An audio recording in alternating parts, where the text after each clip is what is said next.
Hi guys! Good evening! Kararating ko lang galing sa work.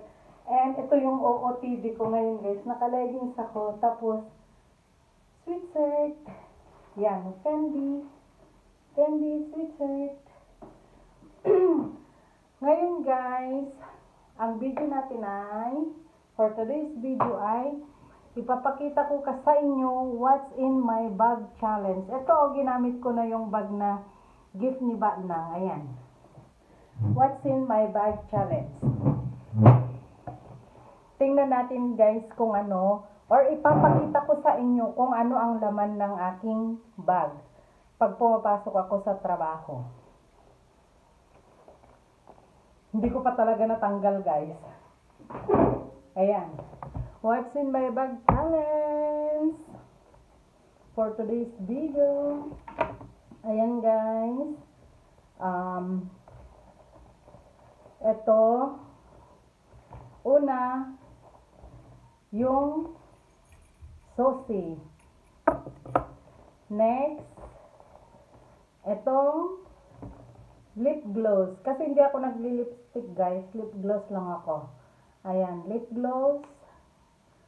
Tapos, tissue. Another wet tissue.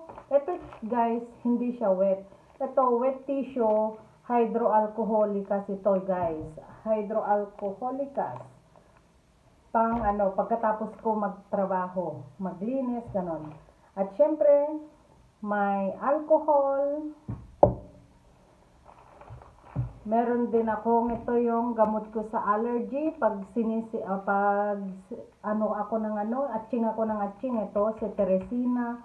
Tapos ito naman isang gamot ko to. Just in case kailangan ko. At syempre, kailangan ko ng matamis lagi guys sa bag ko. Ayan, nagdala ko. Ito yung mochi. Tapos, 4 pieces candy, Snow Bear. At syempre, yung pang-asthma. Ganon. Tapos, power bank. Ayan guys, wala na. Ayun lang. Yun lang. Ay, yung sing-sing ko pala. Kasi tinanggal ko kanina nung nagtrabaho ako. Ayan. Ito lang yung laman niya guys. So, wala na oh. Wala na. Ito yung sa bag to. Wala na. Ayan. Ayan guys ang laman ng aking bag. Thanks for watching everyone. Bye-bye.